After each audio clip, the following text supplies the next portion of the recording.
Every morning in Japan's countryside, something remarkable happens before most Americans even pour their first cup of coffee.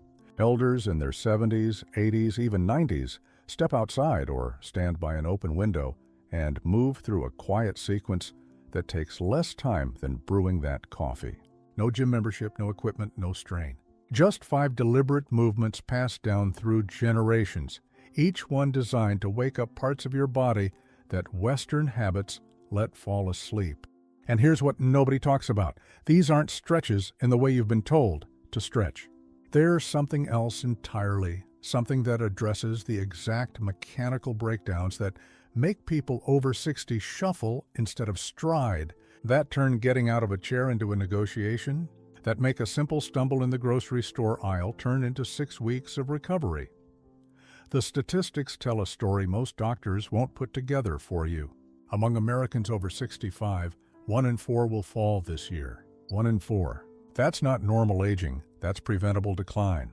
Meanwhile, in regions of Japan where these morning practices remain daily ritual, hip fracture rates run roughly half of what we see in the United States, even accounting for differences in bone density and diet.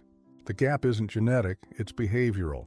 It's what you do in the first 10 minutes after you wake up that sets the tone for how your body moves through the entire day. Miss those 10 minutes and you're essentially telling your nervous system that stiffness is the new baseline, that your balance can keep deteriorating, that your spine can keep compressing. Do those 10 minutes and you're sending the opposite signal, one your body desperately wants to receive. Now I'm going to walk you through 5 movements this morning. They build on each other. Each one takes between 60 and 90 seconds.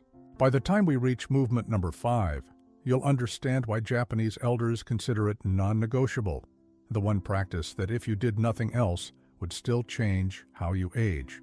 But movement number 2 is the one that surprises people most, because it works a part of your body you've probably never consciously moved in your life, and once you wake it up, your balance improves within days, not weeks, days. And movement number 1, the one we start with, might feel so simple, you'll wonder if it's doing anything at all.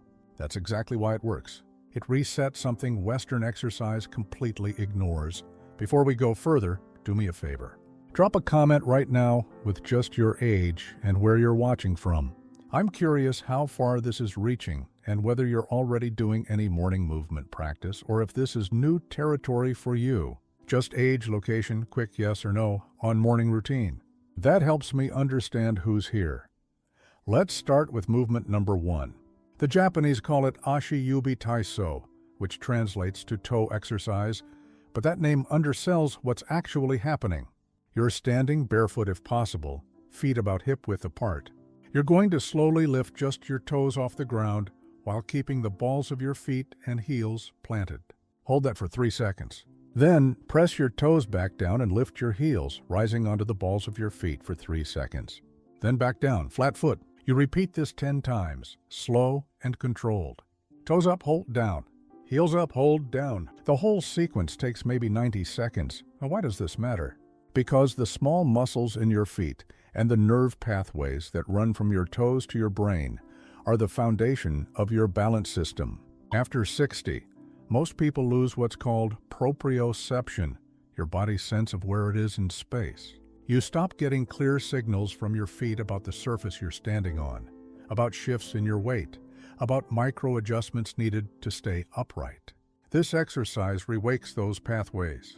You're essentially reminding your nervous system that your feet are information sensors, not just platforms you stand on. Research from movement science centers has shown that targeted toe and foot strengthening can improve balance. Scores in older adults by measurable margins within 2 weeks of daily practice.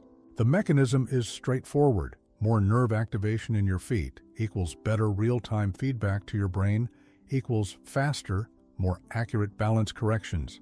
You're not building muscle bulk here, you're rebuilding communication. Let me tell you about Margaret, 71, retired piano teacher from a small town in Oregon. She came to me after her second fall in 4 months, both times catching her foot on nothing, just the carpet edge or a slightly uneven sidewalk. No major injury, but the fear was setting in. She'd started limiting her walks, started holding furniture when she moved through her house. I taught her this toe exercise and told her to do it every morning before anything else, right after she got out of bed. She thought it was too simple to matter. 2 weeks later, she called me. She said she'd been standing at the sink doing dishes and suddenly realized she was balancing on one foot without thinking about it, something she hadn't done in years. A month in, she was walking her neighborhood again, no hesitation. Here's your protocol. Every morning, before coffee, before you check your phone, stand somewhere stable, maybe near a counter you can touch if needed, but don't hold on unless you start to tip. 10 repetitions, toes up 3 seconds, heels up 3 seconds.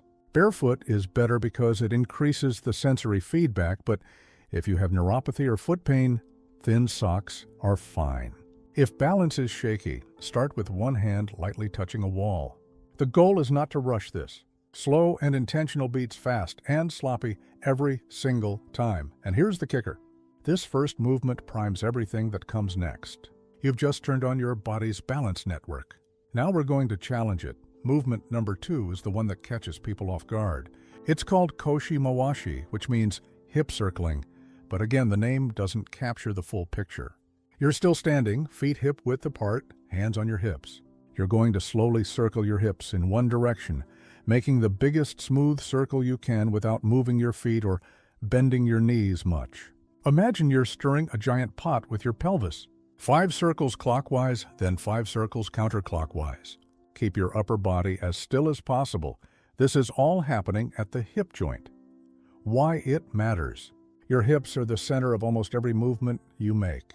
Walking, standing up, turning, climbing stairs, all of it depends on hip mobility and the small stabilizer muscles around your pelvis that most people never isolate. After 60, those stabilizers weaken and your hip joint stiffens, usually without you noticing until suddenly you can't get your shoe on without sitting down, or you feel a pinch when you try to get in the car. This movement lubricates the joint, activates those stabilizers, and does something most people don't know about. It wakes up your pelvic floor and deep core muscles without a single crunch. Studies on older adults have found that hip mobility exercises correlate with better gait speed and lower fall risk. And gait speed is one of the strongest predictors of longevity after 60. If you walk faster, you tend to live longer. If your hips are stiff, you walk slower. The relationship is direct. James, 68, former electrician, came to me with chronic lower back pain that his doctor said was just arthritis and age. He'd tried physical therapy, tried medications, nothing touched it. I watched him move and his hips barely rotated, his pelvis was locked up. I taught him this hip circling exercise and told him to do it every morning and again before bed. He was skeptical, said it felt silly. 3 weeks later, the back pain was 70% gone. Why? Because his body had been compensating for immobile hips by overworking his lower back. Once the hips started moving again, the back stopped screaming, "Here's your protocol." Hands on your hips for feedback, feet planted. 5 slow big circles clockwise, 5 counterclockwise. If you feel clicking or discomfort, make the circles smaller and smoother. Don't push into pain. Over time, your range will expand. If you have a hip replacement, check with your surgeon, but most people are cleared for gentle circling after the initial recovery. This should feel like a stretch and a massage from the inside, not a strain. Now, here's where it gets interesting. You've woken up your feet, you've unlocked your hips. Movement number 3 connects those two and adds your spine into the equation.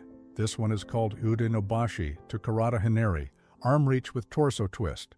You're still standing, feet hip width apart.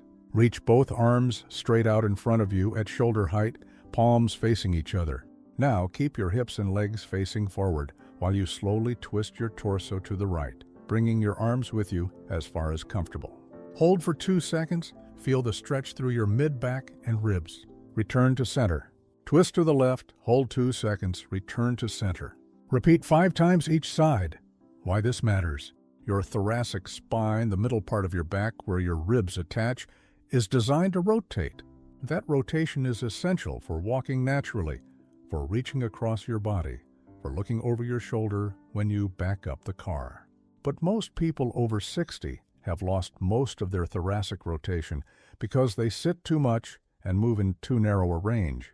When your mid-back stops rotating, your lower back and neck try to compensate, which leads to pain and injury. This movement restores that rotation, and it does something else. It opens up your rib cage, which improves your breathing capacity.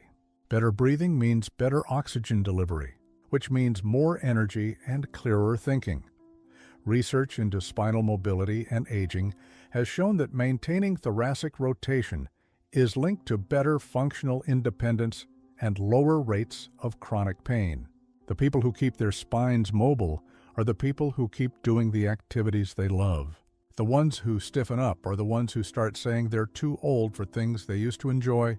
Linda, 73, former nurse, told me she couldn't look over her shoulder anymore without turning her whole body. It was making her nervous about driving. She'd stopped taking her grandkids places because she didn't trust herself to check blind spots. I taught her this twist exercise every morning, 5 to each side. Within a month, she had her rotation back, her confidence back, her independence back. She drove her grandkids to the zoo and called me from the parking lot practically in tears because she'd forgotten what it felt like to move freely. Here's your protocol. Arms straight out, hips stay forward, twist from the ribs. Don't force the range. Let it expand naturally over days and weeks. If your shoulders are tight, you can modify by placing your hands on your shoulders instead of reaching forward. The twist is what matters. Breathe normally, don't hold your breath. 2 seconds each side, 5 repetitions. If you feel any sharp pain, reduce the range. You should feel stretch and release, not strain. You're 3 movements in now. Your feet are awake, your hips are mobile, your spine is rotating. Movement number 4 takes all of that and adds the element most 60-plus exercise programs ignore completely: your ability to control your center of gravity while moving. This movement is called Kata Ashi Baransu, single leg balance, but with a specific progression that makes it both safer and more effective than the way balance exercises are usually taught. You're standing near a wall or counter, something stable within reach. Shift your weight onto your right leg and slowly lift your left foot just an inch or 2 off the ground. Don't lift the knee high, just break contact with the floor. Hold that position for 10 seconds if you can, lightly touching the wall for support if needed. Put your foot down. Switch legs, lift the right foot, hold 10 seconds. Repeat 3 times each leg. Why this matters. Single leg balance is one of the clearest markers of fall risk and overall physical function in older adults. If you can't stand on one leg for at least 10 seconds, your risk of falling and your risk of dying in the next decade both go up significantly. That sounds dramatic, but the data is consistent across studies. Your ability to balance on one leg reflects the integration of your vision, your inner ear, your muscle strength, and your nervous system. It's a whole body test, and the good news is it's trainable. You can improve it at any age with daily practice. Institutions studying aging and mobility have found that balance training reduces fall risk by roughly 30 to 40% when practiced consistently. The mechanism is neuroplastic, meaning your brain actually rewires itself to process balance signals faster and more accurately. You're not just getting stronger, you're getting smarter in how you move. Robert, 76, retired accountant, couldn't stand on one leg for more than 2 seconds when we started. He'd been sedentary for years, felt unsteady all the time. I started him with this exercise, using a counter for full support at first, just lifting his foot barely off the ground. Every morning, 3 times each leg. He added 1 second to his hold time every week. After 3 months, he could hold 20 seconds per leg without touching anything. His whole demeanor changed. He started hiking again, something he'd given up years before. Here's your protocol. Near a wall or counter, shift weight to one leg, lift the other foot just off the ground. Start with whatever hold time you can manage, even if it's 3 seconds. Use support as needed, there's no shame in touching the wall. Your goal is to gradually reduce how much you lean on the wall and gradually increase your hold time. 3 repetitions each leg every morning. As you get steadier, try closing your eyes for a few seconds during the hold.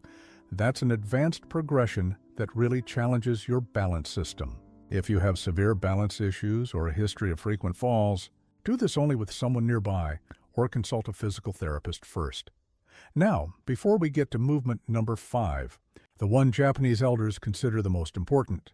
I want you to pause and try something right now. Stand up, shift your weight to one leg, and see how long you can hold it. Just try it. Notice what happens. Do you wobble immediately? Do you hold your breath? Can you make it to 10 seconds? Drop a comment and tell me how long you lasted, right leg or left leg, and whether you were surprised by the result. This is one of those moments where testing yourself tells you exactly where you are. Movement number 5 is called Fukushiki Kokyu, abdominal breathing, but that translation misses the depth of what's happening.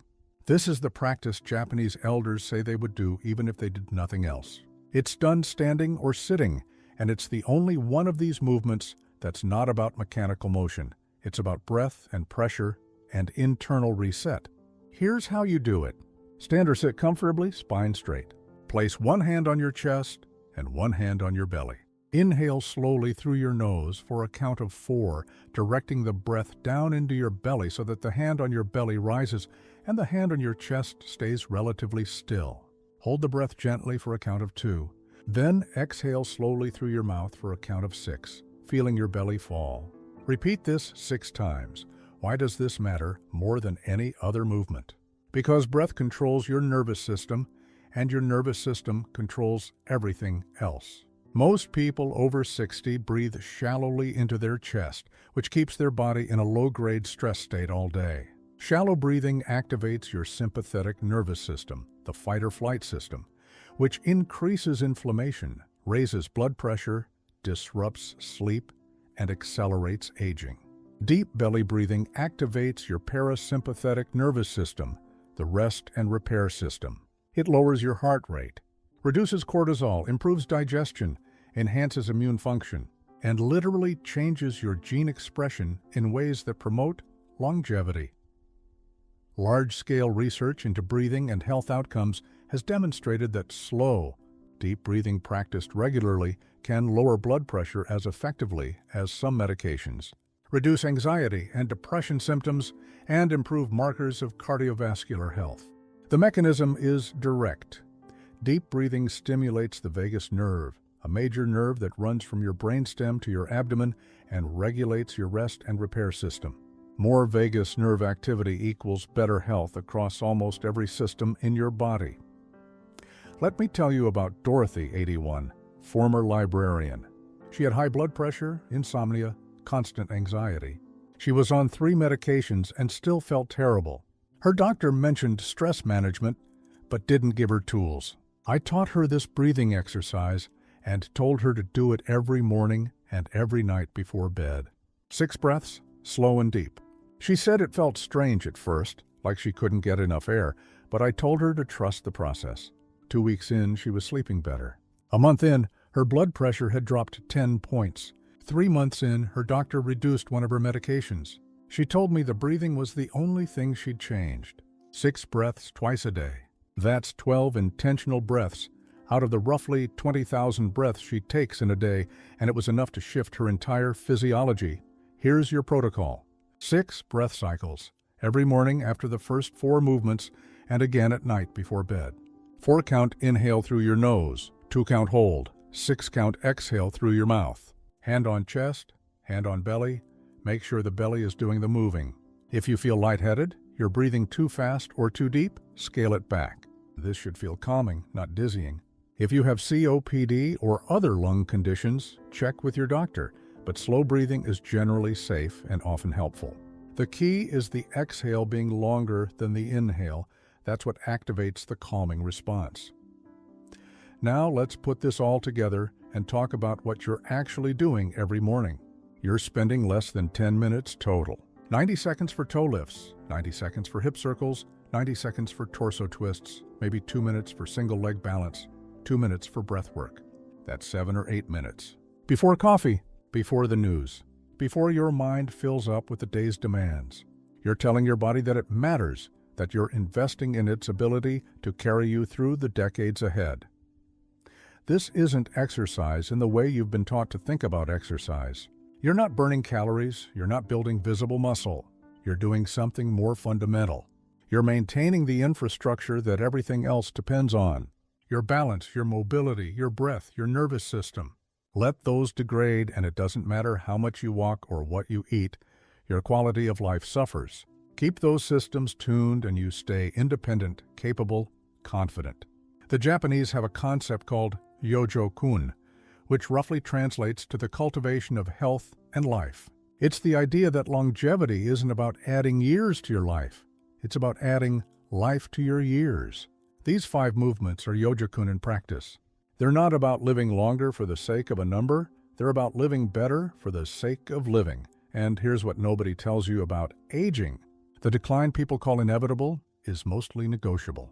Yes, your cells age. Yes, certain changes are built into biology, but the speed and severity of those changes, that's largely up to you. The difference between the 70-year-old who hikes mountains and the 70-year-old who struggles with stairs isn't usually genetics, it's daily practice. It's the small things done consistently. 5 movements every morning, 7 minutes. Repeated over months and years. That 7 minutes compounds into a completely different trajectory. You might be thinking this sounds too simple to work. That's actually why it works. Complexity is the enemy of consistency. The moment a routine requires equipment or takes too long or feels like a burden, you stop doing it. These 5 movements survive because they're easy to remember, quick to do, and require nothing but a bit of floor space. They've been passed down through generations in Japan not because they're trendy, but because they work and people actually stick with them. Let me give you a framework for integrating this into your life.